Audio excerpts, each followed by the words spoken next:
জন্ম মৃত্যু বিয়ে সবকিছু হচ্ছে আল্লাহর হাতে। আমি প্রিপেয়ার্ড বিয়ে করার জন্য। কি করলো না করলো কোথাকার কি সেটা আমার কাছে ম্যাটার করে না। আমার বেশি কিছু রিকোয়ারমেন্ট নাই। ওই জায়গাটা নাই যে ফ্যামিলি যেটা বলবে সেটাই করতে হবে। আমরা কিন্তু এখনো আমাদের দেশে স্বাধীন না। এখনো একটা নারী বাসা থেকে বের হলে কিন্তু আতঙ্ক নিয়ে বের হয়। আমি একটু ডিফারেন্ট ওয়েতে আসবো। আল্লাহর উপরে জন্ম মৃত্যু বিয়ে সবকিছু হচ্ছে আল্লাহর হাতে।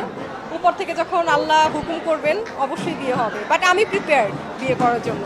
না না না, লস দেওয়ার কিছু নেই, কারণ আমি অনেক দিন ধরেই বিয়ের জন্য প্রিপেয়ার্ড। আসলে আল্লাহ হুকুম করছে না, দ্যাটস ওয়াই হচ্ছে না। আর যখন আমি করবো ইনশাল্লাহ সবাইকে জানিয়েই করবো। মানে আমি যেটা মনে করি যে হিসাব কিতাব করে কখনো রিলেশন হয় না, হিসাব কিতাব করে কখনো বিয়ের ক্ষেত্রে যেটা হয় যে যদি আমরা ফ্যামিলিগতভাবে বিয়ে করি তাহলে হয়তো ফ্যামিলির একটা রিকোয়ারমেন্ট থাকে যে ছেলে হয়তো প্রফেশনে এরকম থাকতে হবে, ফ্যামিলি ব্যাকগ্রাউন্ড এরকম থাকতে হবে। বাট যেহেতু আমরা ম্যাচিওর, ফ্যামিলিও হচ্ছে এখন আমরা যেহেতু ম্যাচিওর, এখন কিন্তু ওই জায়গাটা নাই যে ফ্যামিলি যেটা বলবে সেটাই করতে হবে। এখন কিন্তু প্রত্যেকটা ফ্যামিলি থেকেই তার সন্তানদের একটা স্বাধীনতা দিয়ে দেয়, যে পছন্দের স্বাধীনতা। তো এখন যেহেতু ম্যাচিওর, আমি মনে করি যে আমার আসলে ওইরকম কোনো রিকোয়ারমেন্ট নাই।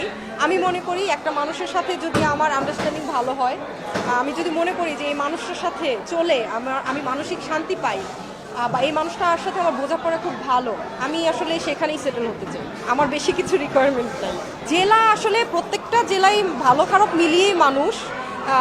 আমি এটা আমি আসলে আমার কাছে কোনো ম্যাটার করে না যে এই জেলা হতে হবে ওই জেলা। আমার কাছে হচ্ছে মানুষটা, সে কি করলো না করলো কোথাকার কি সেটা আমার কাছে ম্যাটার করে না। আমার সাথে বন্ডিং কেমন, আমার সাথে আন্ডারস্ট্যান্ডিং কেমন, বা আমি তার সাথে চলে মানসিক শান্তি পাই কিনা, বোঝাপড়াটা কেমন, এটা আমার কাছে ইম্পর্টেন্ট। তবে হ্যাঁ, ঢাকা বিভাগের হলে বেটার, যেহেতু আমিও ঢাকা বিভাগের মানুষ। সো আমি চাই যে ঢাকা বিভাগের মধ্যেই হোক, কারণ হয় কি এটা কিন্তু এক একটা দেশের মানে কালচার প্লাস হচ্ছে মেন্টালিটিও এক এক রকম হয়। তো আমার মনে হয় যে একই বিভাগের হলে ম্যাচিংটা ভালো হয়।